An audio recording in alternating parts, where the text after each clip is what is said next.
Good morning, class 10th. Up to yesterday class, we have studied about Ohm's law. Now we will study that how current flow through a conductor. किसी भी conductor के through current का flow कैसे होता है and what is the concept of resistance. So for that we are first drawing two diagrams. This is the conductor wire and no battery is connected. Okay, we know that in a conductor there are free electrons. So we are representing these round symbols for atom or any ion and dots for electrons. Ions का formation कैसे होगा?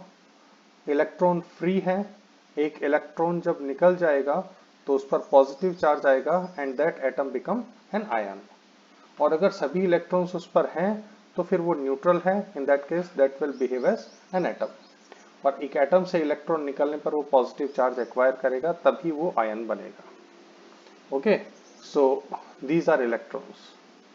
Now you can see I have represented motion of electrons in all possible direction. Actually होता क्या है, let us see. In a conductor there are large number of free electrons, इसीलिए वो conductor है क्योंकि उसके पास फ्री इलेक्ट्रॉन्स है। इनका मूवमेंट कैसे होता है? They move with all possible velocities, velocity में डायरेक्शन भी है, randomly अपनी चॉइस से, in all directions, सभी डायरेक्शंस में वो मूव करते हैं। और मूव क्यों करते हैं?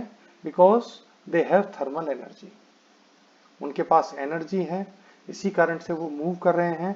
उनके मोशन की जो डायरेक्शन है वो ऑल डायरेक्शंस पॉसिबल हैं, ऑल वेलोसिटीज पॉसिबल हैं, और इसे हम कहते हैं thermal motion of electrons. But अगर हम इसकी एवरेज वेलोसिटी निकालें इलेक्ट्रॉन्स की, that what is the average velocity of electrons, then it will be zero. इसका मतलब ये है जितने इलेक्ट्रॉन्स लेफ्ट डायरेक्शन में मूव कर रहे हैं उतने ही इलेक्ट्रॉन्स राइट डायरेक्शन में मूव कर रहे हैं, hence there is no net motion of electrons. Overall result क्या आया कि इलेक्ट्रॉन्स किसी भी डायरेक्शन में मूव नहीं कर रहे, hence there is no current. तो जब आप देखते हैं कि आपके पास में एक सिंपल कंडक्टर है तो उसमें आपको कोई भी करंट महसूस नहीं होता, you do not experience any current. फिर बैटरी लगाने पर ऐसा क्या होता है कि करंट फ्लो करना स्टार्ट कर देती है। ओके, सो दिस, ये तो हमने स्टडी किया है कि अगर आपके पास कोई कंडक्टर है और बैटरी से कनेक्टेड नहीं है तो हमें करंट महसूस नहीं होता, या we cannot experience the flow of electric current. लेकिन बैटरी से कनेक्ट करने पर क्या होता है? सी, सपोज कंडक्टर के इस एंड को हमने पॉजिटिव टर्मिनल से और इस एंड को हमने नेगेटिव टर्मिनल से कनेक्ट किया। अभी मैंने आपको बताया कि एक इलेक्ट्रॉन जब रिमूव होता है तो पॉजिटिव आयन बनता है। इलेक्ट्रॉन पर पोलैरिटी कैसी है? Obviously negative. तो नेगेटिव इलेक्ट्रॉन्स अट्रैक्ट होते हैं किस तरफ? प्लस की तरफ। ओके, लेकिन माइनस उनको क्या करता है? रिपेल। सो इलेक्ट्रॉन्स आप देखेंगे that they start moving towards positive terminal, लेकिन इन पर फोर्स भी लग रहा है, रिपल्शन या अट्रैक्शन जो भी है, और किसी भी फोर्स के कारण कोई चीज मूव करती है तो उसको हम बोलते हैं ड्रिफ्टिंग। एक नॉर्मल मूवमेंट होता है एट इट्स ओन, जैसा इस केस में था फर्स्ट केस में, दिस इज नॉट ड्रिफ्टिंग। यहां इलेक्ट्रॉन्स पर अट्रैक्शन और रिपल्शन फोर्स लग रहा है, प्लस टर्मिनल इनको अट्रैक्ट कर रहा है तो माइनस इनको रिपेल कर रहा है इलेक्ट्रॉन्स को, तो इन पर एक फोर्स लग रहा है that electron must move from negative to positive terminal. तो इलेक्ट्रॉन्स पर जब फोर्स लगेगा और उस फोर्स के कारण जब वो मूव करेंगे तो इसका मतलब होता है drifting. Drifting is actually forceful movement of anything. किसी फोर्स के कारण, एक्सटर्नल फोर्स के कारण कोई चीज अगर मूव करती है तो वो कहलाती है ड्रिफ्टिंग। सो इलेक्ट्रॉन्स ड्रिफ्ट होते हैं कहां? प्लस टर्मिनल की तरफ। Okay, so this is second part. When a conductor is connected with cell और battery, free electrons start drifting towards positive terminal of battery from negative end। तो negative से positive की तरफ वो ड्रिफ्ट होना start हो जाते हैं। सो वी कैन से, अच्छा अगर नेगेटिव से पॉजिटिव की तरफ इलेक्ट्रॉन्स जाएंगे तो प्लस चार्ज कहाँ जाएगा, it will move from positive to negative side. We can say positive charge start moving from positive to negative end of conductor, क्योंकि ये जो माइनस है ये पॉजिटिव आयंस को अपनी तरफ अट्रैक्ट करेगा, तो पॉजिटिव आयंस कहाँ जाएंगे, वो प्लस से कहाँ जाएंगे, नेगेटिव एंड की तरफ जाएंगे. Okay, so I have mentioned it here. We can say positive charge start moving from positive end to negative end, क्योंकि नेगेटिव एंड उनको अट्रैक्ट करेगा. This directional flow of electron set up electric current in conductor. तो जब ये electron एक particular direction में move करते हैं, फर्स्ट केस में आपने देखा, ये देखिए फर्स्ट केस में ये किसी पर्टिकुलर डायरेक्शन में नहीं है, ये ऑल पॉसिबल डायरेक्शन में है, लेकिन जैसे ही बैटरी से कनेक्ट किया all electrons are flowing in a particular direction.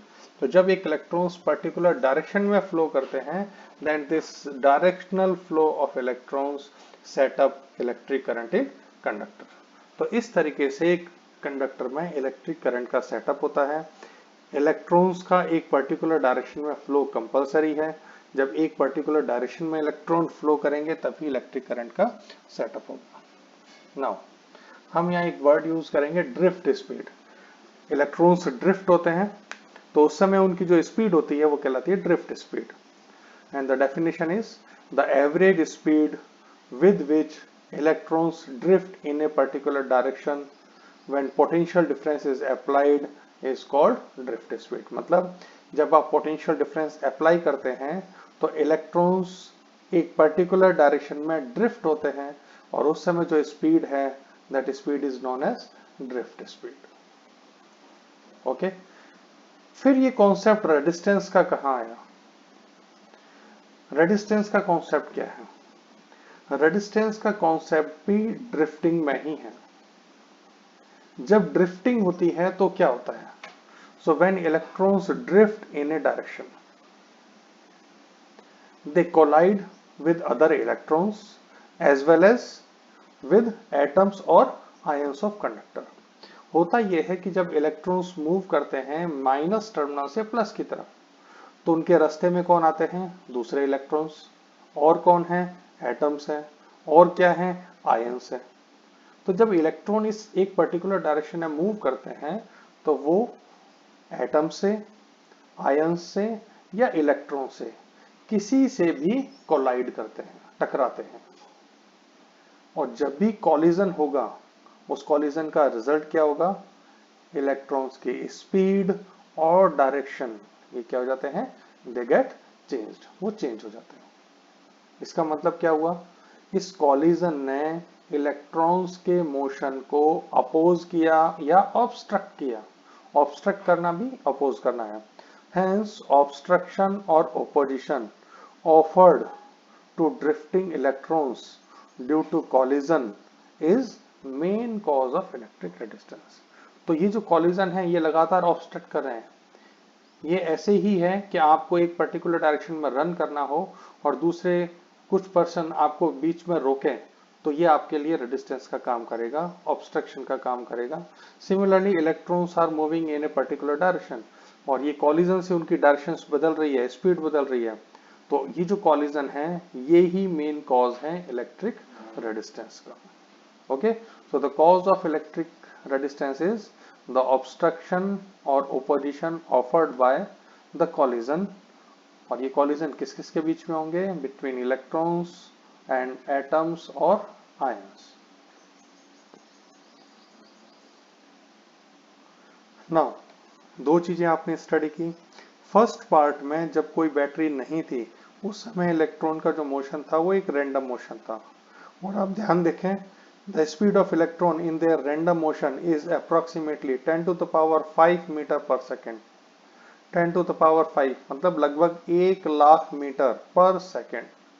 But जब बी केस में जब ये इलेक्ट्रॉन्स ड्रिफ्ट करते हैं तो क्या होता है, the drift speed of electrons is very small, approximately 10 to the power -4 metre per second. मतलब एक सेकेंड में ओनली 1 मिलीमीटर.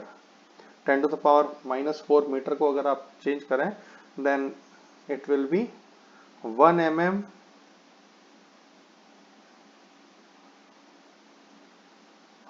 और 0.1 mm per second. It means very small. आप कंपेयर करें 10 to the power 5 meter per second and 10 to the power minus 4 meter per second. So drift speed is very small. Okay.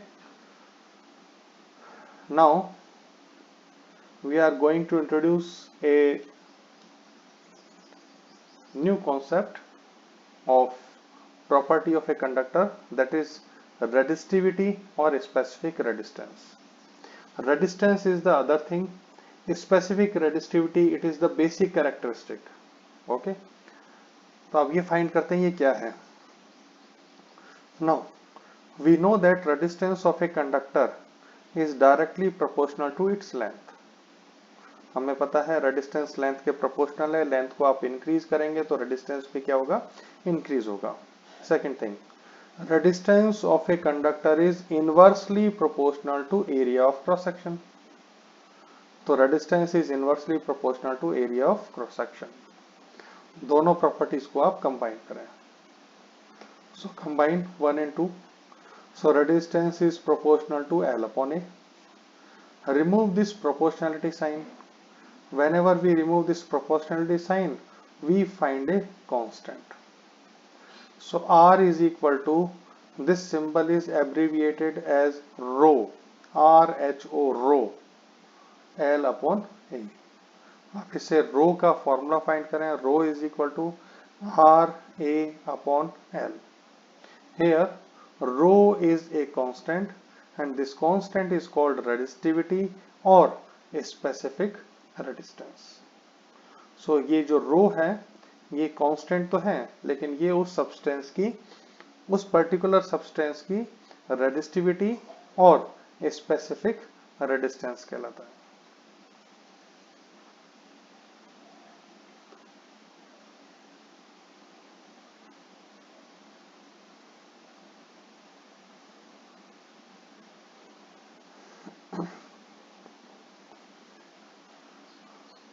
The next thing, unit of resistivity.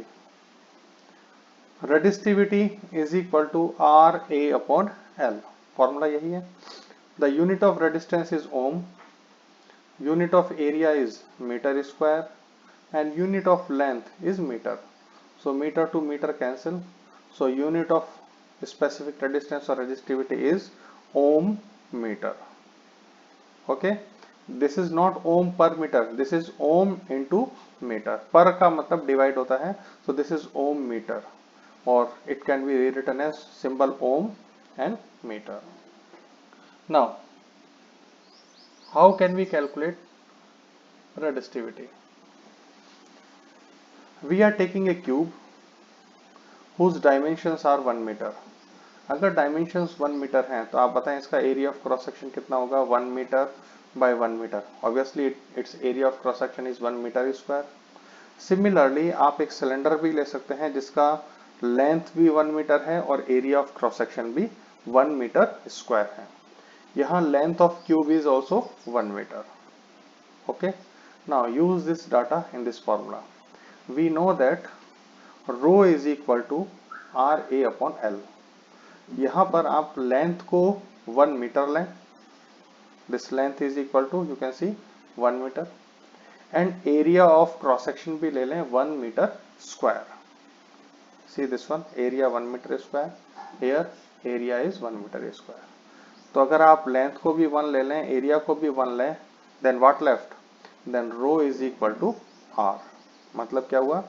The specific resistance of a conductor is equal to its resistance. It is equal to its resistance. कब? If length of conductor is 1 meter, अगर length कितनी है 1 metre है, and its area of cross section is 1 meter square.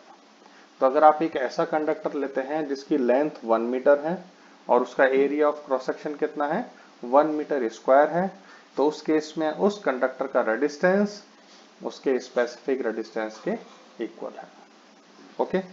Now एक maths आप apply करें कि अगर लेंथ 1 मीटर हो, एरिया ऑफ क्रॉस सेक्शन भी 1 मीटर हो, what will be volume of such conductor? Obviously it is 1 metre cube. Okay. So this is all about specific resistance and resistivity. In next class we will study on what factor does the specific resistance of a conductor depends. That's all for today. Have a good day.